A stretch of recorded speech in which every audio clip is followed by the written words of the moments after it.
Okay, we're rolling. All right, so Jerry's not here, which is unusual because he's usually here training up a storm, plotting his next caper.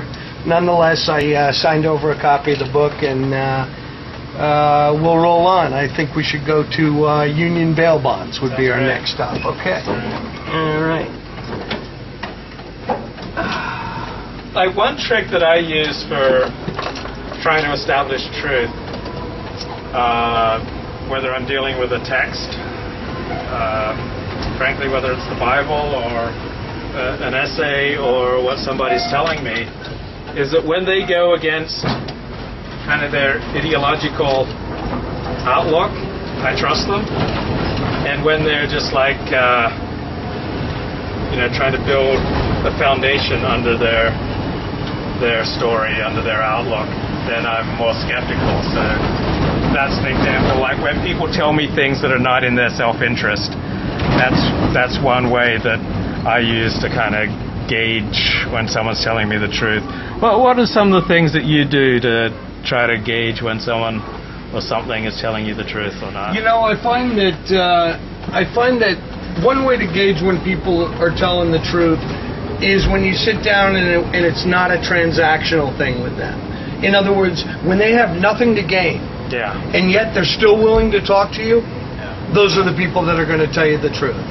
If, let's say, you're working for a tabloid and you're giving them money, the truth is going to be shaded. And then if you really care about the truth, which the tabloids, by the way, do not, you have to dig a little bit deeper.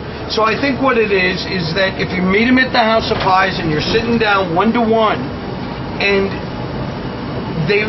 you realize that they're talking to you because they want their story told and they have nothing to gain by it, and in fact they actually may have something to lose.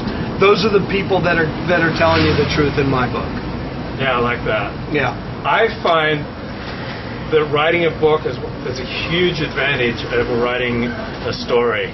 People are so much more eager to talk to you for a book, and they are so much more open and less agenda-driven. Like if it's an article and it's a movie producer or director you're interviewing, they're talking to you primarily to push their particular movie. But when you give them the sense that you want to hear their whole story and you don't have a particular agenda and you're doing a book, what do you find? Do you find a difference when you're writing a book versus you're turning out an article for the New York Times on this particular movie? Yeah. Well, as an anecdote, Luke, I'd say about I'd say 6 out of my 10 primary sources in this book. That's with over 100 interviews for this book. 6 out of the 10 primary ones were wondering when I was going to do their book. Everybody's got a story to tell, Luke. Everybody's got a story to tell, and there's a certain prestige element that comes with. I'm working on a big nonfiction book, and they see that you're interested in them, and then they're like, wow, they all want to sit down again. And you know what? Some of those people, I'll be glad to hear them out, because there may be a book there.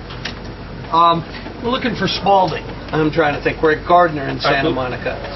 I'm a little confused. It's either left or right. I believe it's left. Let's try left.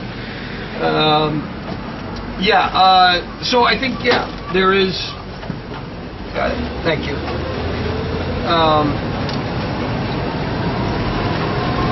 So people are willing to talk because they feel like they're becoming part of history. Yeah.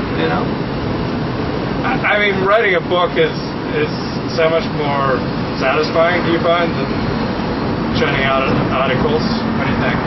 Well, fortunately, I have a good agent, and I command enough advance money to carry me through the year it takes me to write the book.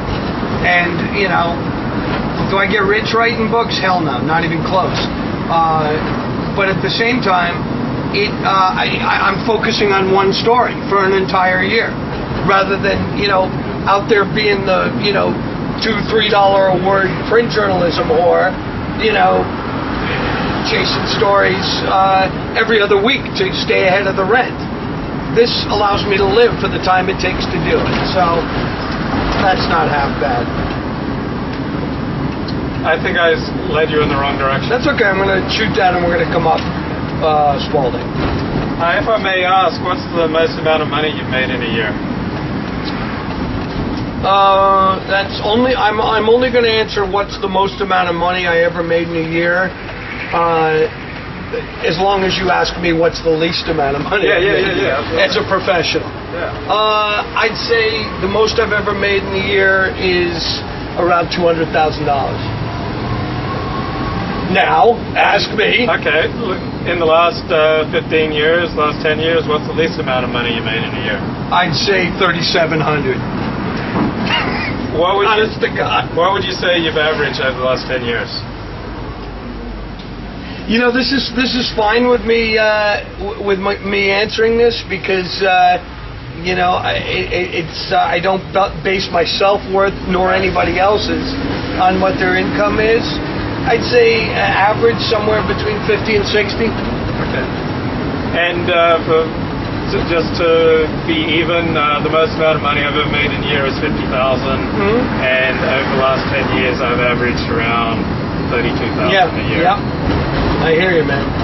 So I mean, like when as freelance writers, like money is often a huge issue, at least it is for me. So like when poor, I find myself thinking about money as much as sex. How about you? Do I think about money as much as sex? I don't think about money essentially. I think sometimes during the rough spots in life, I'm sad to say that I think of my debts as much as sex.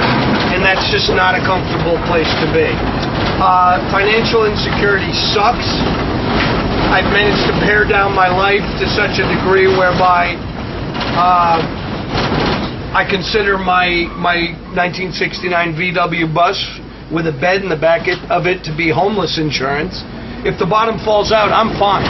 I'm literally fine living beside a park in Santa Monica or Venice, you know, in my van, as long as I have my gym membership at the 24-hour fitness where I can take a shower. You know, what more does a man need, really?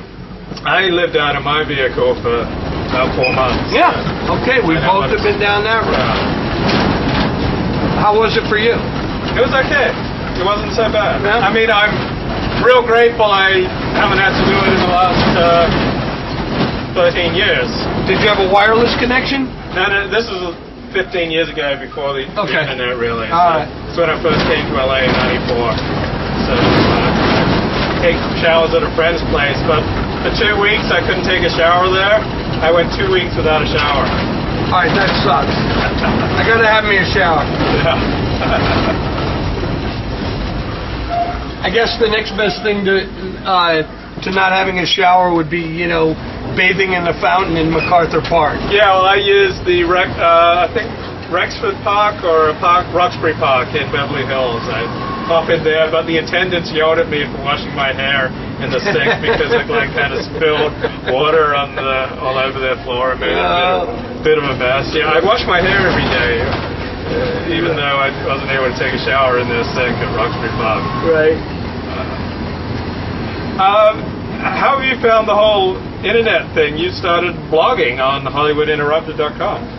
Yeah, HollywoodInterrupted.com emerged as a result, kind of a holding place for that book I did in 2004-2005 with Andrew Breitbart of the Drudge Report. That was kind of like our book website, and then it kind of I started you know breaking Hollywood news on there, and then I signed on with a extremely demographically desirable web network called Rudius Media, which is run by Tucker Max. He wrote the book I Hope They Serve Beer in Hell. He gets an immense amount of traffic. He's got a ton of fans, so I'm one of his writers on this blog network that he created. So I have that built-in traffic and that built-in demographic, and fortunately I have enough of a name that when I do break a story, I get the kind of traffic that you know, that will virally go around the world via someone, you know, one of the New York tabloids will mention one of my stories, and then it'll